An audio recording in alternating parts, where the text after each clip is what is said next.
में अगर आपको ऐसा लगता है कि अब हमारे साथ क्या हो रहा है, हमारे सारे सपने टूट चुके हैं, हमारी मंजिलें अब बिखर चुकी है और हमारे रास्ते पूरे बंद हो चुके हैं, तो यही वह समय होता है दोस्त जहां पे आपको लड़ करके सामना करना पड़ता है और एक कदम आगे बढ़ाना पड़ता है। जीवन की हर वह लक्ष्य और मंजिल को पाने के लिए संघर्ष का सामना करना पड़ता है। अकेले संघर्ष में हमेशा इंसान अकेले ही होता है, क्योंकि जीवन की सबसे बड़ी सच्चाई होता है कि अगर आप खुद के लिए नहीं लड़ेंगे तो आपके लिए कोई नहीं लड़ेगा, क्योंकि यहाँ पर कोई किसी का नहीं होता है। तो आपको खुद के लिए खुद से लड़ना पड़ेगा, तभी जाकर के आप अपने मंजिल लक्ष्य को पा सकते हैं। अगर आप अपने आप में ही हार मान रहे, आपका आत्मविश्वास टूट चुका है, तो फिर आपको वहाँ पे आपको मंजिल पे पहुँचाने वाला कोई इंसान नहीं मिल सकता है। तो कहते हैं ना दोस्तों कि अंधेरों से मत घबराना, यहीं से नया सवेरा निकलता है। अंधेरों से मत घबराना, यहीं से नया सवेरा निकलता है। जो गिर कर फिर से उठ जाता है वही इतिहास बदलता है।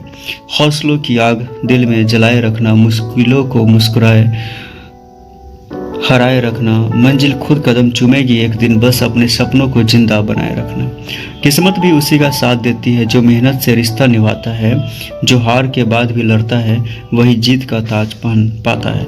सफ़र लंबा हो तो घबराना मत, तो रास्तों को देखकर रुक जाना मत। हर कदम तुम्हें मंजिल के करीब लाएगा, बस खुद पर भरोसा खोना मत। चट्टानों से टकराकर नदियाँ बहती है, संघर्षों से ही जिंदगियाँ निखरती है। जो मुश्किलों में भी मुस्कुराते वही दुनिया में नाम कर जाते हैं। आज जो दर्द है कल वही ताकत बनेगा। हर आंसू का हिसाब एक दिन सफलता देगा। अगर सपने बड़े हैं तो संघर्ष भी बड़ा होगा, लेकिन याद रखना जीत का मज़ा भी बड़ा होगा। मंजिल मिले न मिले, सफ़र खूबसूरत होना चाहिए, हार मिले या जीत। हौसला मजबूत होना चाहिए, खुद को इतना मजबूत बनाओ कि हालात भी झुक जाए। मेहनत की ऐसी मिसाल बनाओ कि लोग देख कर रुक जाए। वक्त बुरा है तो क्या हुआ, बदलने में देर नहीं लगती। जो मेहनत करना सीख जाए उसकी तकदीर बदलने में देर नहीं लगती। तो दोस्तों, हमेशा जीवन में लड़ते रहो और हमेशा आगे बढ़ते रहो। तो ऐसे ही आप सभी का मोटिवेशनल स्टोरी में स्वागत है। चलिए मोटिवेशनल स्टोरी को शुरुआत करते हैं और एक नई कहानी और एक नए जीवन के लिए, लक्ष्य की प्राप्ति के लिए आगे की ओर एक कदम हम लोग बढ़ाते हैं। तो चलिए आइए शुरू करते हैं कहानी। कमरे में एक पुराना पंखा घूम रहा था। मेज पर किताबें खुली पड़ी थी, लेकिन रोहित का मन पढ़ाई में नहीं लग रहा था। उसने किताब बंद की और दीवार की तरफ देखने लगा। यह उसका तीसरा साल था। प्रतियोगी परीक्षा की तैयारी करते हुए 2 बार परीक्षा में असफल हो चुका था। गांव के लोग अब उसे देखकर ताने मारने लगे थे। कितना पढ़ेगा, नौकरी मिलती तो अब तक मिल गई होती, पिता का पैसा बर्बाद कर रहा है। शुरुआत में रोहित इन बातों को अनदेखा कर देता था, लेकिन धीरे धीरे ये शब्द उसके दिल में उतरने लगे। उस रात उसने फैसला कर लिया कि अब पढ़ाई छोड़ देगा। वो बाहर निकलेगा और उसके पिता आंगन में चारपाई पर बैठे थे। पिता ने पूछा, क्या हुआ बेटा? रोहित की आंखें भर आई। पापा, मुझसे नहीं होगा, 3 साल हो गए, सब लोग मजाक उड़ाते, मैं थक गया। कुछ देर तक पिता चुप रहे, फिर उन्होंने अपनी पुरानी चप्पल दिखाई। चप्पल कई जगह से घिस चुकी थी। उन्होंने कहा, देख रहे हो इसे? रोहित ने सिर हिलाया। पिता बोले, यह चप्पल मैं पिछले 4 साल से पहन रहा हूँ। नहीं खरीद सकता था, लेकिन नहीं खरीदी। क्यों?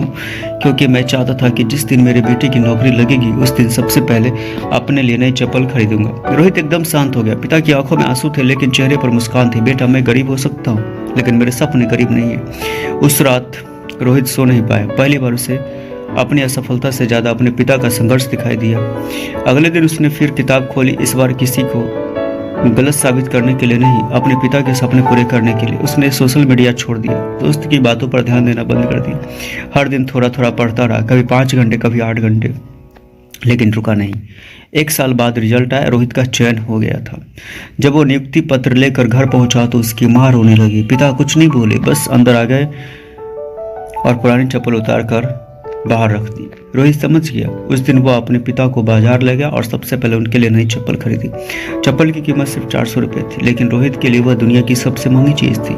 आज भी जब कोई उसे सफलता का राज पूछता है तो वह कहता है कि मैं अपनी मंजिल के लिए नहीं लड़ा था, मैं उन लोगों के लिए लड़ा था जिन्होंने मुझ पर विश्वास किया था। जब पूरी दुनिया मुझ पर हंस रही थी तब मेरे माता पिता का मुझ पर बहुत ही अटूट विश्वास था और मैं उनके विश्वास को तोड़ नहीं सकता था। कई बार हम हार इसलिए मान लेते हैं क्योंकि हमें लगता है कि हम अकेले संघर्ष कर रहे हैं, लेकिन यह सच नहीं है, क्योंकि हमारे साथ हमारे माता पिता के सपने होते हैं, उनकी उम्मीदें होती हैं, उनका त्याग भी चल रहा होता है। जब लगे कि अब नहीं हो पाएगा तो एक बार उन लोगों के बारे में सोचिए जो आज भी आप पर विश्वास करते हैं। शायद वही सोच आपको एक आखिरी कोशिश करने की ताकत दे दी। तो ऐसी मोटिवेशनल स्टोरी देखने के लिए मेरे चैनल को जरूर सब्सक्राइब करें, सपोर्ट करें। चलिए मिलते हैं, तब तक के लिए बाय बाय।